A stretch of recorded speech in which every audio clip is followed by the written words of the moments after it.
Bonjour et bienvenue dans les conversations de l'Odyssée. Aujourd'hui, la conversation numéro 26 avec Jean-Marie Brome, qui est une personne de grande qualité, un chercheur scientifique, Bonjour. un citoyen en faveur de l'écologie et de la justice humaine. Et c'est ma qualification que je donne, lui il pourra corriger. Et surtout, qui nous a fait l'honneur et l'amitié de rejoindre l'équipe des RCA Odyssée. Bonjour Jean-Marie, bienvenue, merci.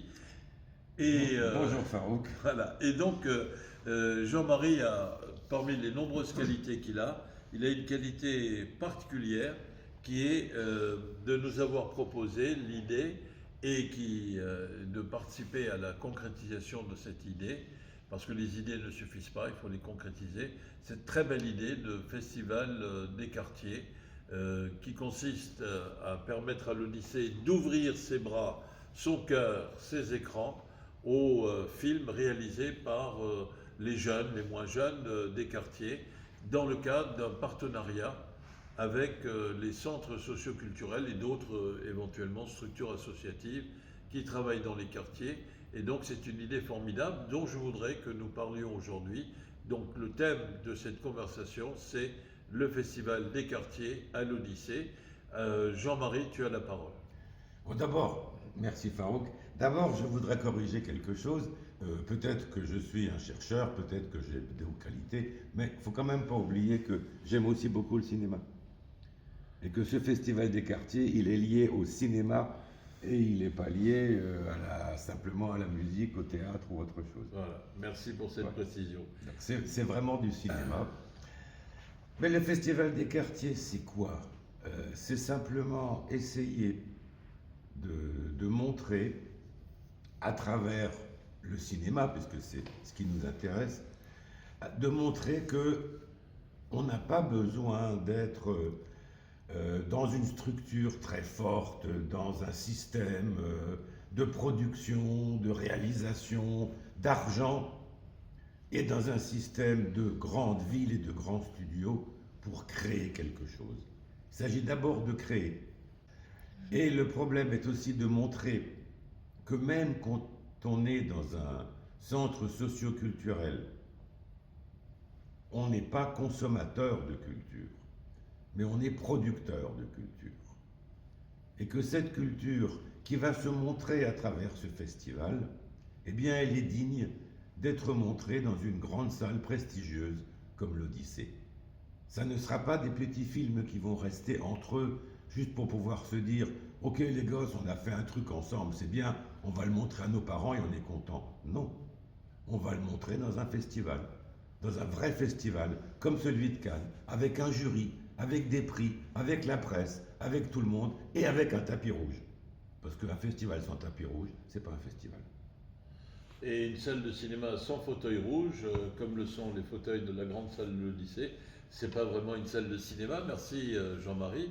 Donc moi, si tu permets, pour aller dans le prolongement, cette idée, elle a tout de suite fait tilt ici à l'Odyssée, et je vais un peu expliquer les raisons pour lesquelles ça a fait tilt, et c'est une idée incontournable finalement. D'abord pendant la première période de confinement, mais c'est valable aussi dans la deuxième période de confinement, et c'est valable pour toute période de confinement, quelle que soit la durée de ce confinement. Les populations qui ont subi l'impact le plus frontal, si vous voulez, de la violence de la situation et des contraintes et des asphyxies au sens propre et métaphorique du terme provoquées par ce confinement, eh bien, ça a été la population des quartiers où, c'est-à-dire qu'ils ont été beaucoup moins privilégiés que ceux qui ont le privilège d'avoir de grandes maisons bien illuminées, avec beaucoup d'espace.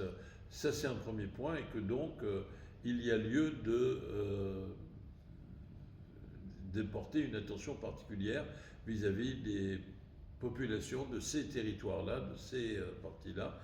Pourquoi?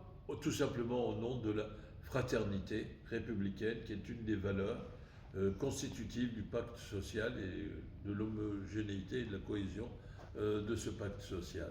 Et pourquoi aussi c'est une idée qui a fait tilt? Parce que, on le sait, quand la vie va bien, quand tout est en rose, le matin je me lève, je prends un bon petit déjeuner, je gagne beaucoup d'argent en travaillant, un travail qui me fait plaisir, j'y vais éventuellement avec voiture et chauffeur, ensuite je rentre chez moi, ma famille m'attend, nous regardons dans notre home cinéma des films, ensuite nous partons en week-end dans l'océan Indien ou que sais-je, ici et là, avec notre jet privé.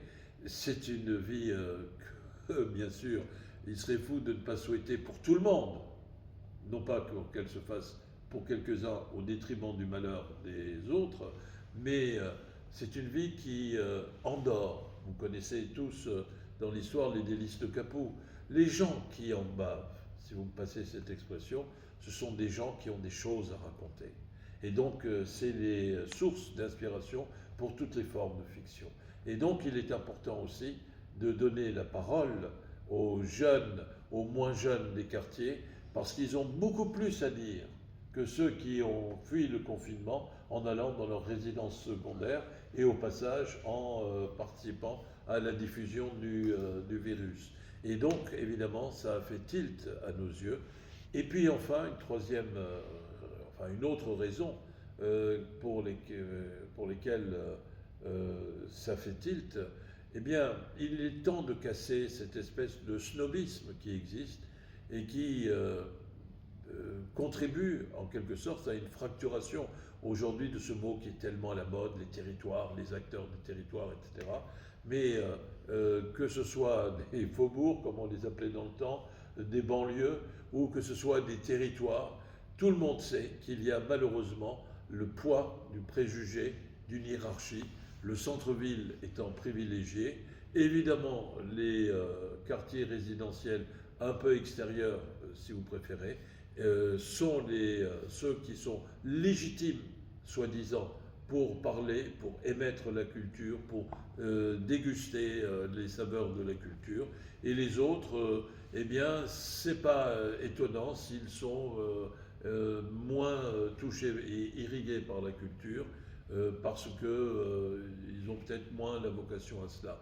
Or, c'est évidemment un préjugé, une conception idéologique très laide, contre laquelle nous sommes opposés, et parce que nous pensons que le cinéma, c'est du lien social. Et le lien social, c'est la solidarité, la fraternité, point barre. Et que donc, en plus, et c'est pas parce qu'on est dans des quartiers dits périphériques, dits difficiles, dits prioritaires, et tous les mots qu'on peut utiliser, et qu'ils sont moins légitimes à nous proposer des points de vue créateurs, et peut-être je dirais même, sans tomber dans l'excès inverse du préjugé critiqué, qu'ils ont au moins autant vocation et légitimité à nous parler, et que surtout, ceux qui sont mieux lotis ont beaucoup à apprendre de leur regard. Parce qu'on a beau être mieux lotis, si on vit dans le ghetto d'un enfermement frileux, égoïste, laid, autour de son propre nombril, eh bien on devient quelqu'un qui est étranger à toutes les possibilités d'humanité que tout être vivant porte en lui. Et c'est la raison pour laquelle ce festival il est bien, mais j'ai parlé trop longtemps. À toi, Jean-Marie. Non, moi je ne voudrais pas reprendre ce qu'a dit Farouk. Ce que j'ai noté, ce que je trouve admirable, c'est que ce projet, bon, on le portait déjà un petit peu, et on s'est risqué à le lancer en septembre. Contre vent et marée. Quand il y avait déjà les problèmes de confinement, de fermeture, de pandémie qui étaient là, avec des CSC qui avaient déjà leur programme pour l'année. Et ce type de projet, ce qu'on a vu tout de suite, c'est un enthousiasme. C'est un démarrage sur les chapeaux de roue qui était même allé trop vite pour nous. Nous, on avait vu un projet qui va commencer doucement. On commence par faire un groupe et puis on avance doucement. On va les aider. C'est-à-dire que on avait ce réflexe. Nous, les sachants, on va aider les pauvres culturels dans les quartiers pour leur dire ce qu'il faut faire. Tu parles. On s'est fait dépasser, on est complètement à la ramasse, on essaye de suivre désespérément sur ce qu'ils font. Certains CSC, certains groupes sont déjà en train de tourner, d'autres recherchent leur casting. Ils font œuvre de création Ils font œuvre de production, de réalisation. Sans le savoir, ils abordent tous les métiers du cinéma, ils créent en marchant. Et c'est peut-être la meilleure façon de faire quelque chose, c'est d'apprendre en avançant. Si on croit qu'on peut apprendre en restant chez soi et en regardant les choses, c'est pas comme ça que ça fonctionne. Et ils nous montrent avec leur enthousiasme qu'ils savent faire quelque chose et qu'ils n'attendent pas toujours qu'on vienne leur dire ce qu'il faut faire. C'est eux qui vont finir par nous montrer ce qu'ils savent faire. Et nous, on a beaucoup à apprendre de ça. Ça, c'est tout à fait juste. Disons, juste, je mettrai un bémol, mon cher Jean-Marie. Je pense que ni toi, ni moi, ni personne de l'équipe de le lycée ne s'est considéré au départ comme étant sachant par rapport à des gens qui devaient obéir. Mais c'est la raison pour laquelle que nous avons dit, nous avons incité et encouragé tous ces groupes de jeunes à exercer en toute souveraineté leur liberté créatrice, et que nous sommes simplement une structure ressource en quelque sorte. Mais c'est vrai que cet enthousiasme confirme la non-fausseté, si vous voulez, de notre a priori de départ, en disant qu'on a beaucoup à apprendre de tout le monde, à commencer par ceux qui sont les moins bien lotis ou qui souffrent le plus, et que nous avons beaucoup à apprendre de ce que peut le regard, la lumière, le dynamisme que peuvent nous apporter les jeunes. Et je dois saluer aussi la disponibilité des centres socioculturels qui, de Neuhof, du Neudorf, de Haute-Pierre, de Schiltigheim, de la Montagne Verte, et même Agno s'est joint à nous. Eh bien, c'est de Königshofen aussi. C'est quelque chose qui est formidable. Donc c'est un premier processus qui est très encourageant.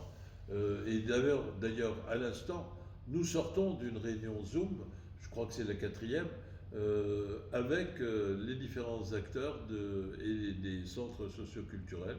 Et Jean-Marie, comme moi, on est encore porté par l'enthousiasme qu'ont manifesté ces gens-là.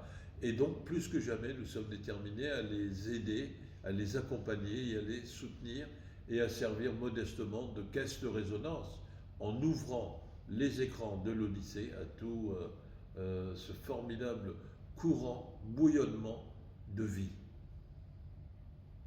Jean-Marie ?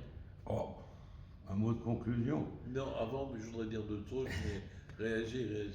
Non, mais moi simplement, je regarde ce qui se passe. D'abord, bon, on peut, soyons gentils, rendons hommage à l'Odyssée, rendons hommage à Farouk d'avoir pris cette petite idée et l'avoir ouverte vers tout le système. C'est quand même assez rare de voir une structure installée, un cinéma en l'occurrence, qui va s'ouvrir vers des endroits où on n'imaginait pas, a priori, qu'on pouvait faire de la création cinématographique. Ben si, on peut le faire. Alors, cet hommage, rendons aussi hommage à tous ceux qui se sont lancés dans ce projet. Et puis, la seule chose qu'on peut dire, nous sortons de cette réunion vidéo, que les scénarios ont avancé, qu'il y a des titres déjà, qu'il y aura des documentaires, il y aura de la fiction, il y aura même de la musique, il y aura même des créations musicales pour ces projets. Et tout ça, ça va faire, allez, faisons de la publicité, le premier festival des quartiers est le premier festival des quartiers en France, et que ça ne sera certainement pas le dernier. Et en tout cas, le tout premier à Strasbourg, grâce à qui? Grâce à Jean-Marie. Alors, sur le déroulement de ce festival aussi, je dois dire que nous avons déjà les dates qui sont fixées, et sous réserve que les aléas de la lutte contre la pandémie fassent venir de nouveaux obstacles, mais sous réserve que les salles de cinéma, en l'occurrence, et donc l'Odyssée, soient ouvertes, eh bien, nous avons prévu le déroulement de ce festival des quartiers en plein cœur du printemps. C'est le moment où la sève monte, où l'énergie est plus créatrice que jamais, et où il y a l'énergie qui a un magnifique avenir, qui est celui de la fin du printemps et de tout l'été, et des rayonnements de couleurs de l'automne, avant de se reposer pendant l'hiver et de reprendre une saison après. Eh bien, les dates sont les suivantes. Le festival commencera le 31 mai de l'an de grâce 2021 et la séance de clôture se déroulera le samedi 5 juin aux alentours de 20h. Et comme il y a 9 structures qui proposent 11 projets de films, eh bien, il y aura toute une série du 31 mai au 5 juin de projections débats qui seront ouvertes évidemment aux équipes, à leurs proches, à leurs familles, à leurs voisins et au public traditionnel de l'Odyssée. Et chaque film sera l'occasion d'une séance de projection débat avec, d'autre part, un jury. Nous sommes en train activement de travailler. C'est pour ça, si vous voyez sortir de la fumée les oreilles de Jean-Marie ou de moi-même, eh bien, c'est parce que nous carburons pour constituer ce jury. D'ores et déjà, je peux dire que la présidente de l'Eurométropole, Pia Ims, a manifesté un véritable intérêt pour ce projet et elle a délégué la vice-présidente, Madame Muriel Fabre, pour faire partie du jury. Elle a eu l'extrême gentillesse, et nous lui en sommes très très reconnaissants, de bien vouloir accepter d'être membre du jury et d'être présente pour la remise des prix. Mais il y a d'autres personnalités, notamment du cinéma, avec lesquelles nous sommes en contact. Et lors d'une prochaine conversation avec Jean-Marie, on pourra vous faire l'état de l'avancement de cette très belle idée de Festival des quartiers. Comme disait le poète, les plus beaux de nos jours sont ceux que l'on n'a pas encore vécus. Et c'est valable aussi pour l'Odyssée, parce que dans les plus beaux de nos jours à vivre, cette année, assurément, il y a ce rendez-vous avec le Festival des quartiers. Et je donne, pour le mot de la fin cette fois, la parole à qui? À Jean-Marie Braun. À toi, Jean-Marie. Jean-Marie Braun qui n'a plus grand-chose à dire, à part que rester en contact, continuer à y penser, et rendez-vous fin mai, parce que ça sera quelque chose ce festival. Merci beaucoup Jean-Marie, à très bientôt, au revoir.